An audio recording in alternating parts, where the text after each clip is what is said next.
നമസ്കാരം, കൊട്ടാരക്കര മീഡിയയിലേക്ക് സ്വാഗതം. പ്രധാന വാർത്തകൾ. ശമ്പളം മുടക്കാൻ കാരണം സർക്കാരിന്റെ പിടിപ്പുകേട്, സിദ്ധാർത്ഥന്റെ കുടുംബത്തെ അപമാനിക്കുന്നുവെന്ന് വി.ഡി. സതീശൻ. സിദ്ധാർത്ഥന്റെ മരണം പ്രതികളെല്ലാം പിടിയിൽ, മുഖ്യപ്രതി സിഞ്ചോ പിടിയിലായത് കീഴടങ്ങാൻ വരുന്നതിനിടെ. ഗവർണറുടെ നടപടി സർക്കാരുമായി ആലോചിക്കാതെ KVASU-VCയെ സസ്പെൻഡ് ചെയ്യേണ്ട സാഹചര്യമില്ല, മന്ത്രി ചിഞ്ചു റാണി. ക്യാമ്പസുകളിൽ റാഗിംഗ് ഇല്ലാതാക്കാൻ പ്രയത്നിച്ച പ്രസ്ഥാനമാണ് SFI, വി. ശിവൻകുട്ടി. വാർത്തകൾ വിശദമായി. ചരിത്രത്തിൽ ആദ്യമായി സംസ്ഥാനത്ത് ശമ്പളം വരെ മുടങ്ങുന്ന നിലയിൽ ഗുരുതര ധനപ്രതിസന്ധി ഉണ്ടായതിന് കാരണം സംസ്ഥാന സർക്കാരിന്റെ തെറ്റായ ധനകാര്യ മാനേജ്മെന്റ് എന്ന് വിമർശിച്ച് പ്രതിപക്ഷ നേതാവ് വി.ഡി. സതീശൻ. 55 ലക്ഷം ആളുകൾക്ക് പെൻഷനും മുടങ്ങി, ക്ഷേമനിധി പെൻഷനും കുടിശ്ശികയാണ്. സർക്കാരിന്റെ സാമ്പത്തിക സ്ഥിതി ഗുരുതരമാണെന്ന് ധവളപത്രം ഇറക്കണമെന്നും പ്രതിപക്ഷ നേതാവ് ആവശ്യപ്പെട്ടു. സിദ്ധാർത്ഥന്റെ മരണത്തിന് ശേഷവും വ്യാജ ആരോപണങ്ങൾ ഉണ്ടാക്കി ആ കുടുംബത്തെ അപമാനിക്കുകയാണെന്ന് പ്രതിപക്ഷ നേതാവ് കുറ്റപ്പെടുത്തി. പ്രതികളെ മജിസ്ട്രേറ്റിന് മുന്നിൽ ഹാജരാക്കിയപ്പോൾ വയനാട്ടിലെ മുതിർന്ന CPM നേതാവ് തന്നെ കൂടെ വന്നു. ഇത് ഭീഷണിയാണ്, അന്വേഷണ ഉദ്യോഗസ്ഥനെ വിരട്ടലാണ്. മുഖ്യമന്ത്രി മഹാമൗനത്തിന്റെ മാളങ്ങളിൽ ഒളിച്ചിരിക്കുകയാണ്. ക്രിമിനലുകൾക്ക് അഴിഞ്ഞാടാൻ മുഖ്യമന്ത്രി അവസരം കൊടുക്കുകയാണ്. ഈ ക്രിമിനലുകളിൽ നിന്ന് കേരളത്തെ രക്ഷിക്കണമെന്നും പ്രതിപക്ഷ നേതാവ് ആവശ്യപ്പെട്ടു. സംസ്ഥാന സർക്കാർ ജീവനക്കാരുടെ ശമ്പളം മുടങ്ങിയതിന് ധനപ്രതിസന്ധിയെ തുടർന്നെന്ന് വിവരവുമുണ്ട്. സാങ്കേതിക പ്രശ്നമെന്ന് പറയുന്ന ട്രഷറി വകുപ്പും ധനവകുപ്പും കൂടുതൽ വിശദീകരണത്തിന് തയ്യാറായിട്ടില്ല.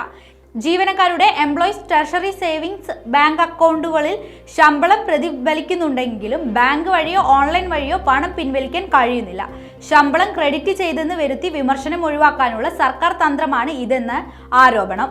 വയനാട് വെറ്റിനറി സർവകലാശാലയിലെ സിദ്ധാർത്ഥന്റെ മരണത്തിൽ എല്ലാ പ്രതികളും പിടിയിൽ. മുഖ്യപ്രതി സിഞ്ചോ ജോൺസൺ അടക്കമുള്ളവരാണ് പിടിയിലായത്.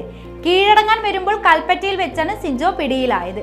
മുഹമ്മദ് ഡാനിഷ്, ആദിത്യൻ എന്നീ പ്രതികളും പോലീസിന്റെ പിടിയിലായിട്ടുണ്ട്. ഇതോടെ കേസിലെ 18 പ്രതികളും പിടിയിലായി.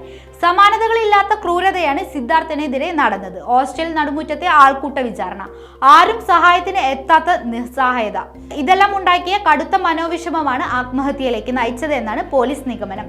ഇക്കഴിഞ്ഞ 18-നാണ് ഹോസ്റ്റലിലെ ശുചിമുറിയിൽ ആത്മഹത്യ ചെയ്ത നിലയിൽ കണ്ടെത്തിയത്. ശരീരത്തിൽ കണ്ടെത്തിയ പരിക്കുകളിൽ നിന്നാണ് സംഭവങ്ങളുടെ നിജസ്ഥിതി വെളിച്ചത്തായത്. ആത്മഹത്യാ പ്രേരണ, മർദ്ദനം, റാഗിംഗ് നിരോധന നിയമം എന്നീ കുറ്റങ്ങളാണ് പ്രതികൾക്കെതിരെ ചുമത്തിയത്. വയനാട് പൂക്കോട് വെറ്റിനറി സർവകലാശാല വിദ്യാർത്ഥി സിദ്ധാർത്ഥന്റെ മരണവുമായി ബന്ധപ്പെട്ട് വൈസ് ചാൻസലർ MR ശശീന്ദ്രനാഥനെ സസ്പെൻഡ് ചെയ്ത ഗവർണറുടെ നടപടിക്കെതിരെ മന്ത്രി ജെ. ചിഞ്ചു റാണി. സർക്കാരുമായി ആലോചിക്കാതെയാണ് നടപടിയെടുത്തത്, ഇതിനോട് യോജിക്കാനാകില്ല. വൈസ് ചാൻസലറെ സസ്പെൻഡ് ചെയ്യേണ്ട സാഹചര്യമില്ല എന്നും മന്ത്രി പറഞ്ഞു. ഡീനിനെ മാറ്റാൻ നിർദ്ദേശം നൽകിയെന്നും സർവകലാശാല പ്രോ ചാൻസലർ കൂടിയായ മന്ത്രി ജെ. ചിഞ്ചു റാണി പറഞ്ഞു. മരിച്ചതിനു ശേഷം സിദ്ധാർത്ഥനെതിരെ പരാതി നൽകിയ നടപടി ശരിയായില്ല. പരാതി ചർച്ച ചെയ്യാൻ ICC യോഗം ചേർന്നെങ്കിലും നടപടി എടുത്തിട്ടില്ലെന്ന് മന്ത്രി പറഞ്ഞു. VCയെ സസ്പെൻഡ് ചെയ്ത ഗവർണറുടെ നടപടി സർക്കാരുമായുള്ള പോരിന്റെ ഭാഗമായി കരുതുന്നില്ലെന്നും മന്ത്രി ജെ. ചിഞ്ചു റാണി പ്രതികരിച്ചു. ചാൻസലർ എന്ന നിലയിൽ ഗവർണറുടെ ഭാഗത്തു നിന്നും വെറ്റിനറി സർവകലാശാലയോട് നല്ല സഹകരണമാണ് ഉണ്ടായിരുന്നതെന്നും മന്ത്രി കൂട്ടിച്ചേർത്തു.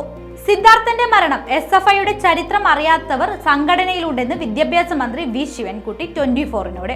ക്യാമ്പസുകളിൽ റാഗിംഗ് ഇല്ലാതാക്കാൻ പ്രയത്നിച്ച പ്രസ്ഥാനമാണ് SFI. ചരിത്രം അറിയാത്തവർ സംഘടനയിലുള്ളതാണ് പ്രശ്നമെന്നും മന്ത്രി വ്യക്തമാക്കി. ചരിത്രമറിയാതെ SFIയിലെത്തിയ ഇത്തരക്കാരെ പുറത്താക്കണം. SFIയെ ശുദ്ധീകരിക്കാൻ നേതൃത്വം തയ്യാറാകാമെന്നും ശിവൻകുട്ടി പറഞ്ഞു. മരണപ്പെട്ട സിദ്ധാർത്ഥന്റെ കുടുംബത്തിനൊപ്പമാണ് സർക്കാർ എന്ന് മന്ത്രി പറഞ്ഞു. സർക്കാർ നിലപാടിൽ കുടുംബം തൃപ്തനാണെന്ന് അച്ഛൻ പറഞ്ഞതായും മന്ത്രി പറഞ്ഞു. SFI എന്നല്ല, കുറ്റവാളികൾ ഏത് സംഘടനയിലാണെങ്കിലും നടപടി സ്വീകരിക്കും. ഇത്തരം ആക്രമണങ്ങൾ ഒരു സംഘടനയും നടത്താൻ പാടില്ലെന്നും അദ്ദേഹം വ്യക്തമാക്കി. അതേസമയം സിദ്ധാർത്ഥന്റെ മരണത്തിൽ പ്രതിഷേധിച്ച് കോളേജ് ക്യാമ്പസിലേക്ക് കോൺഗ്രസ് നടത്തിയ മാർച്ചിൽ സംഘർഷം. മാർച്ച് പോലീസ് ബാരിക്കേഡ് വെച്ച് തടഞ്ഞത് സംഘർഷത്തിനിടയാക്കി. സ്ഥലത്തെ പോലീസും പ്രവർത്തകരും തമ്മിൽ ഉന്തും തള്ളുമുണ്ടായി. പോലീസ് സ്ഥലത്ത് തമ്പടിച്ചിരിക്കുകയാണ്.